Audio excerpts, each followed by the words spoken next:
Hi, I'm Kevin, And I'm Amanda. and we are serving up All that jam.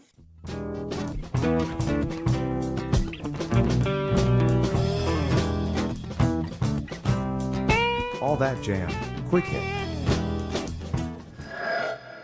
Avram Brown on being a frontman versus a collaborator. I also had kind of come across something that mentioned the idea of you being the artist versus producer or playing other people's music. Like those are very different things.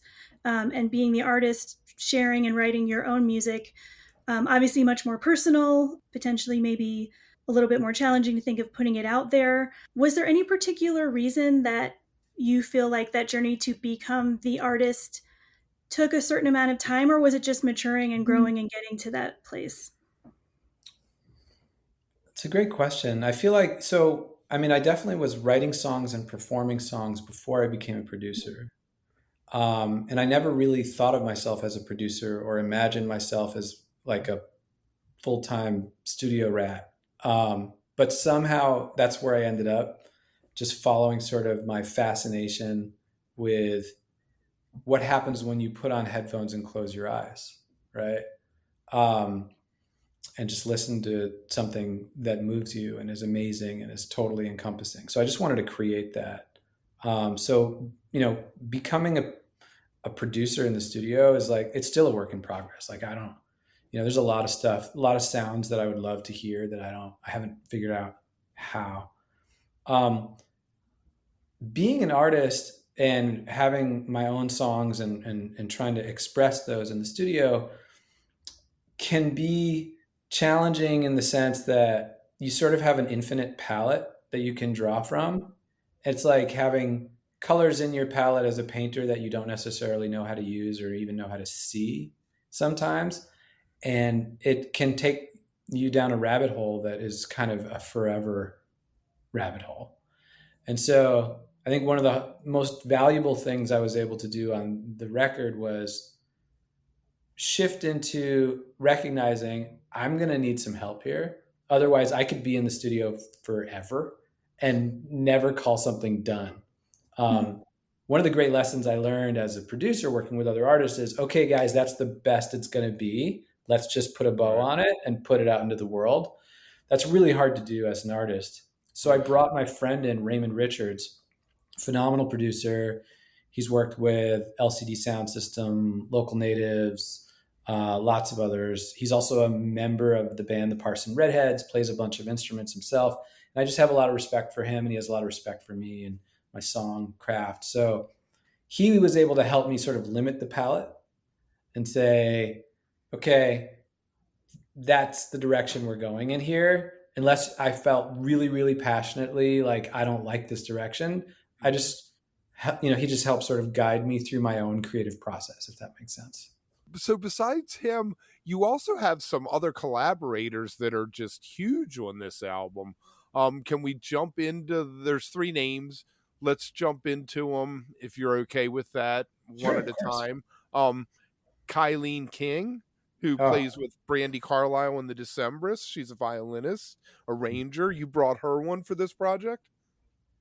yeah, Kylene is a brilliant musician, and not just in her ability to play her instruments. She plays viola and violin, but also just the way she thinks about music and communicates, and just as a listener.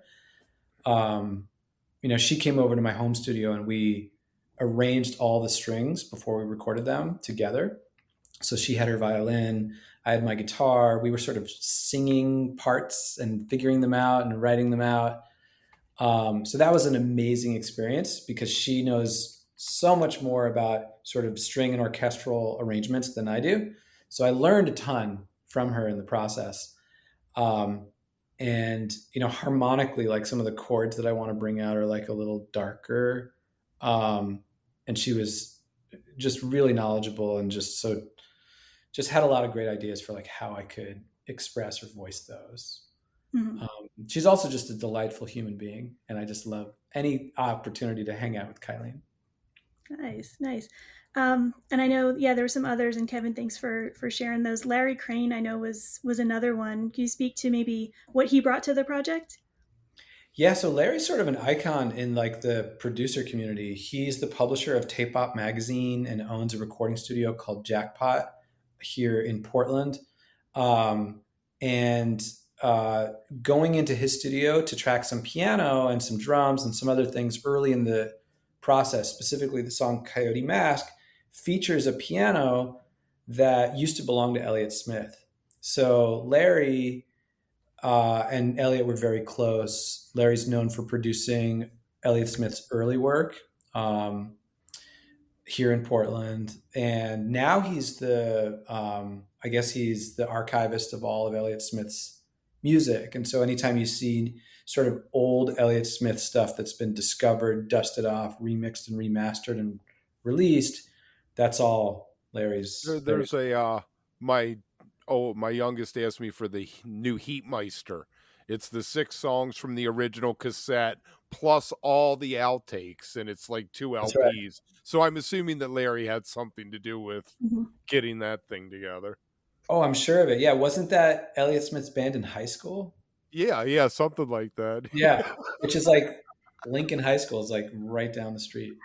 That's crazy. By the way, you know what's weird? So Elliott Smith went to Lincoln High School. You know who else went to that same high school? Matt Groening, the creator of The Simpsons. And Mel Blanc, the creator, the voice of all the Looney Tunes characters.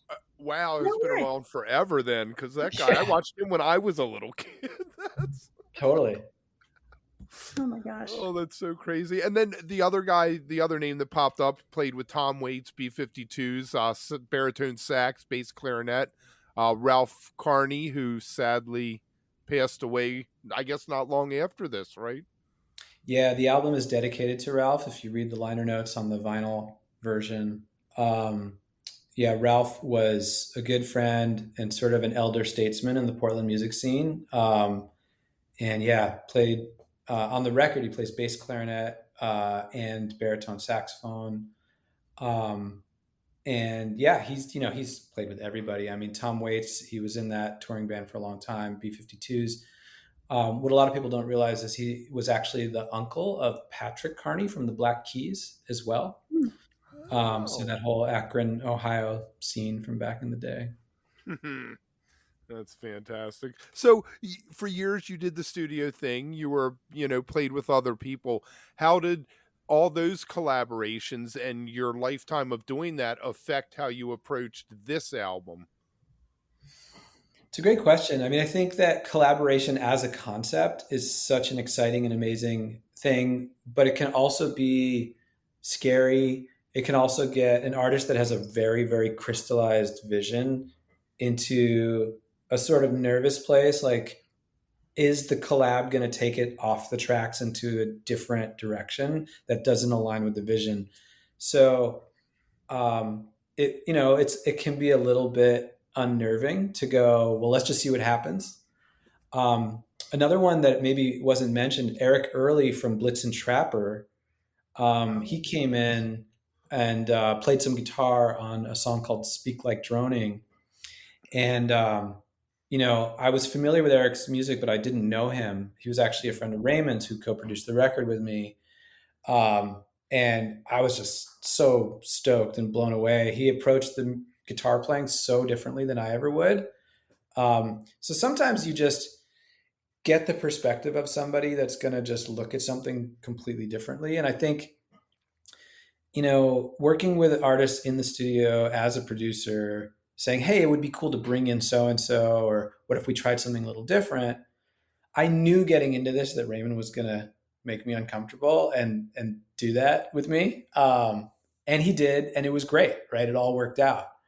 We brought in some pretty badass folks, and it worked out. If you are enjoying All That Jam, please like and subscribe to our social media channels at All That Jam Pod on Twitter, Instagram, and Facebook, or visit our website, allthatjampod.com. Make sure to sign up for our email list and tune in every week for new episodes. Also, look for full interviews on our YouTube channel. And remember, stay beautiful, but don't stay underground too long.